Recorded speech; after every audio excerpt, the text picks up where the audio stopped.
Welcome to Promo Insiders, an ASI media podcast that covers the topics that matter most to the promotional products industry.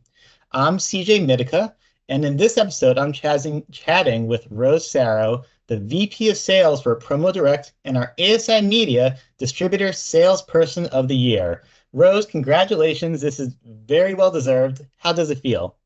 Well, thank you so much. I'm truly grateful for this award. I've been waiting for this for a while, for several years. Uh, that's great. And you were a previous Salesperson of the Year finalist. I believe it was in 2018. So you were definitely deserving consideration before, and you have a great story to tell. We're going to get into it today, why you're so deserving this year. But I'm so glad that this has been something you've been aspiring to and that you're finally able to achieve it. Yes, thank you so much. So in today's episode, Rose, we're going to talk about just how you came into the promo industry and talk about some of the things you've learned working in sales and the skills that you really pride yourself on, and go through go through a big order you had and what went into it. But just first to start off with, in terms of just your background and how you ended up with Promo Direct and in the promo industry. Now I know. Working at Promo Direct is not completely by happenstance because you do have that family connection, but you weren't working in the promo industry until later in your career. So how did you exactly end up in this line of work? I was a cardiac technician for many years, and in 2008, 2009, when the recession hit, I was looking for a job, and it was hard for me to find a medical field job that's, without getting a pay cut. So, and I got an offer from a direct, my brother-in-law, Dave Sarro, the owner and CEO of Promo Direct. He offered me a job, just like sample request, helping on invoice and payables, and just the working with Promo Direct. One day was really busy. Back then the inbound call is just like crazy, and they're shorthanded. So then my manager back then, my husband, asked me if, hey, can you help on inbound calls? I was really hesitant when it happened. It's just like, I'm not ready for this. I don't know if I can do this. What am I gonna say? Just answer the phone and just see what the client wants. And when I answered that call and closed the deal within an hour, it's not a big order, it's a small order. I told myself, hey, this is not hard.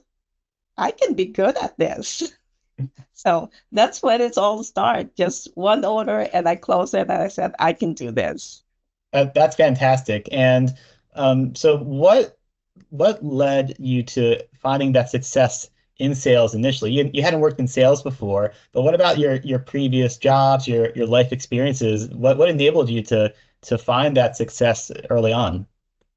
Well, before Promo Direct, I was in the hospitality industry. I'm a cocktail waitress, bartender, Mhm. and then went to medical field. And I do think that, working with people on all walks of life, casino and then healthcare, it helps me build this, my skills on good listening and helping guiding my clients to all their needs. So I think that's really helped me a lot with my background, healthcare and then, hospitality.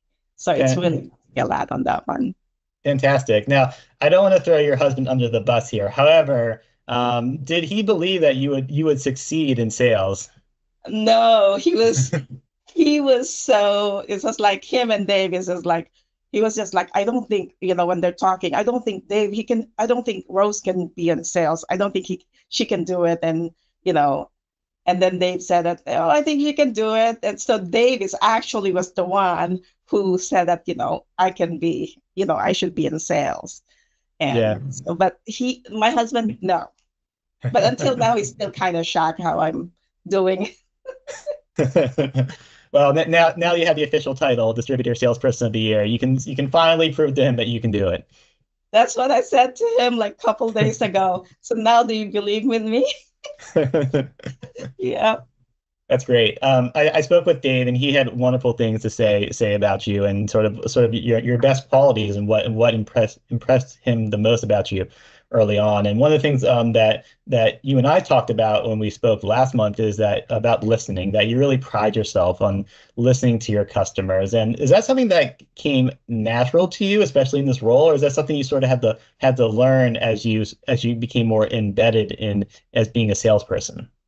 Well, I think it comes naturally from, I think it really comes naturally for me because I always been, a good listener.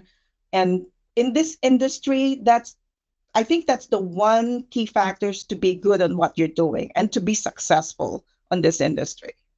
So I think that's why I kind of, you know, doing all these things, that's listening to clients before I listen to my patient. And, cocktailing is you do a lot of talking, but, I kind of, yeah. So I think it's naturally. What cues or what things are you looking for when you're having those conversations with your clients, and what are you trying to keep your ear out for? Just want to make sure what they want, where they're going to use it, where they're going to use the product, when they need the product, and how they really want to get that product done.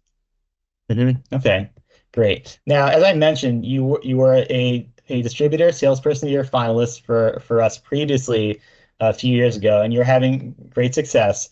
Now, in 2021, I know you made the difficult decision to take a 5 month sabbatical, and you had to give up most of your client base. And I know that wasn't easy for you, but when you came back, you still managed to set a personal sales record in that year, in 2021, without working the whole year. And then 2 years later, you nearly doubled your personal sales revenue. So when you look back on that time, that decision, and the journey since, like, what comes to mind for you? Believe it or not, I have a little doubt when I was when I told that coming back on, without anything, few clients come back to me, but one day I saw this quote, and this is a really good quote for me. It says there, don't be afraid, to start over. This time you're not starting from scratch. You're starting from experience. And that was my mindset. I call it actually Rose's 2.0. I joke around before. That's Rose's 2.0 quote. Yeah. And just a shout out for Dave Sarro, the owner and president of Promo Direct, for giving me the opportunity to come back. Yeah. And that's a great quote. I love the mindset. Um, I mean, I still have to feel like it was probably just a daunting challenge initially. Like, were you scared? Were there doubts? Like, how are you feeling like when confronting that return? I'm not saying that 100% doubt on myself. I have, you know, I'm not saying that scared, maybe just a little bit, Mhm. well, I'll say a 70% doubt, but I told myself, hey, if I can do it before, I will do it again and probably better because I know how to deal with all these things now. So I doubt, yes, probably like 70%. And then after that, everything just comes into place. I have a client that I just love this client because when I left, she didn't order that much. But when I came back, I mean, it just went from 20% to 100% ordered to me, just to me. And it's just like an amazing deal. And I love this client. I know her since 2009. So it's That's just like, great. it's just amazing. So Yeah, that's that really helped me a lot. That client really helps me a lot to boost my confidence. And I thank her. Mhm. No, that's fantastic that you've engendered such loyalty, and maybe you've answered my next question in part. It's one thing to just have the will and the determination to say, like, I'm gonna come back and be better than ever. But how did you actually, like, rebuild your client base, deepen those client relationships, and land those bigger orders than what you were doing before? those the three clients that I have, I already had them before, and it's not as big as before. It just when I came back, it just went, like bigger. So so those three clients that came back to me, it's just like those are the one that really helps me build my accounts again. And then some new business that was given to me. So it's not all big business, but some are just small, but it's still helping me to build my business. Okay, great.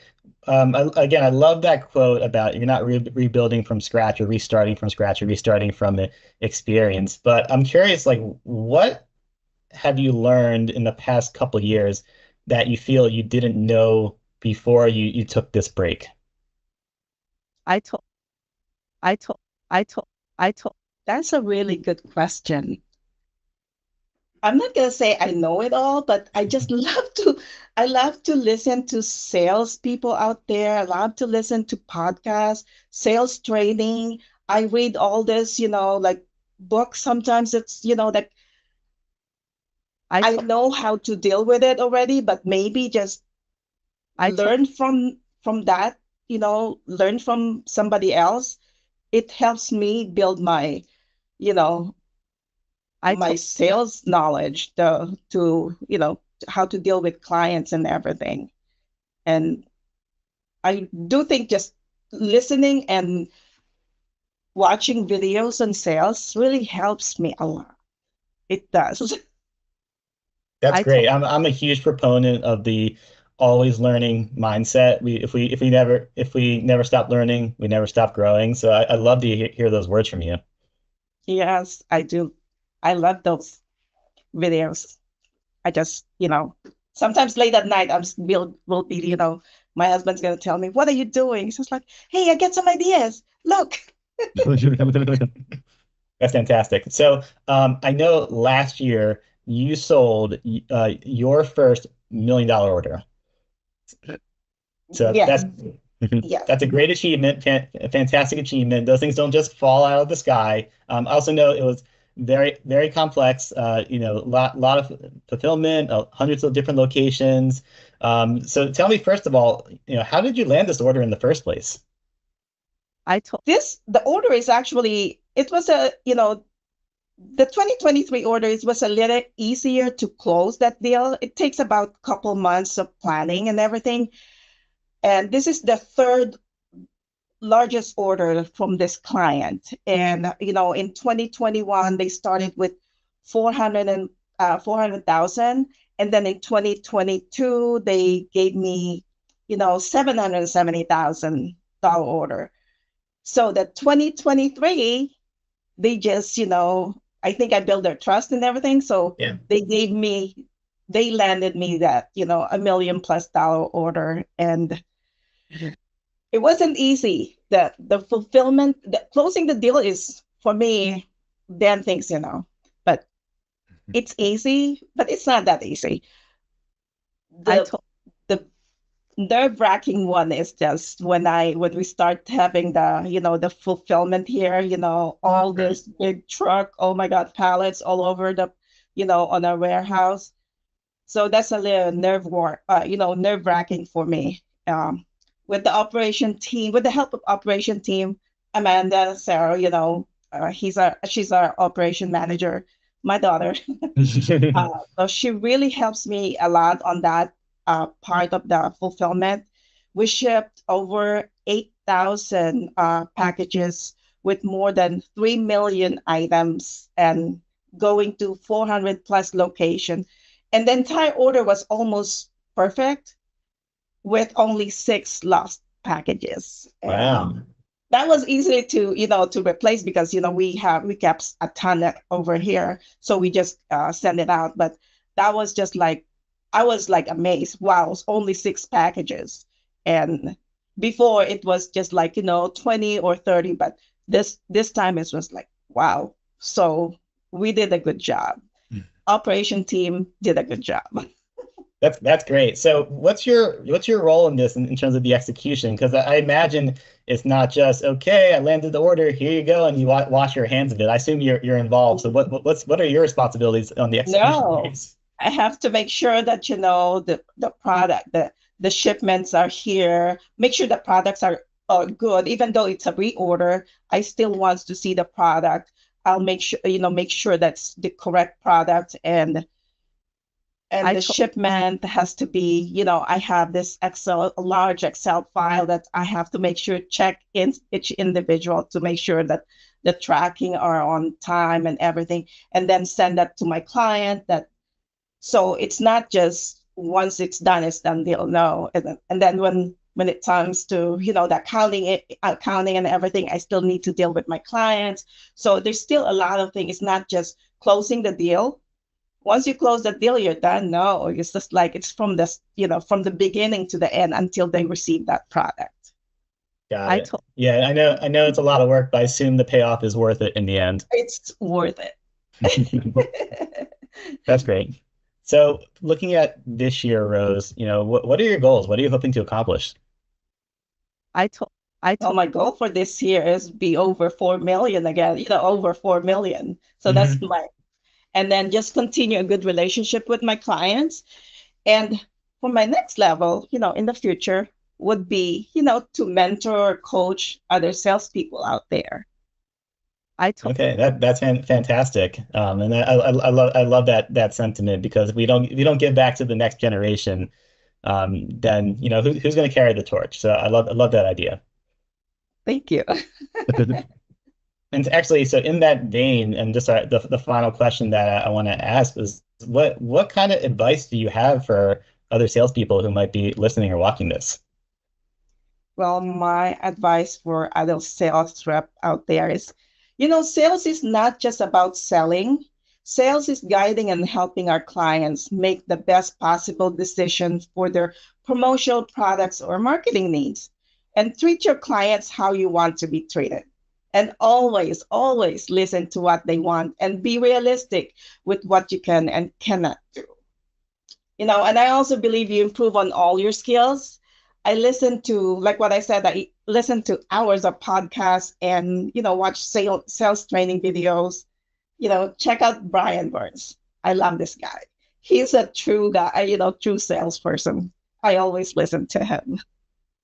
Great. Oh, fantastic. Well, thank you for the advice, Rose. Thank you for sharing your wisdom and your story. And again, I want to say congratulations on being named our distributor salesperson of the Thank year. you so much, CJ. I love this. I'm just, I'm still really shocked, when I found out. Well, thank you so much. Thank you everybody who is watching and listening, and have a great rest of your week.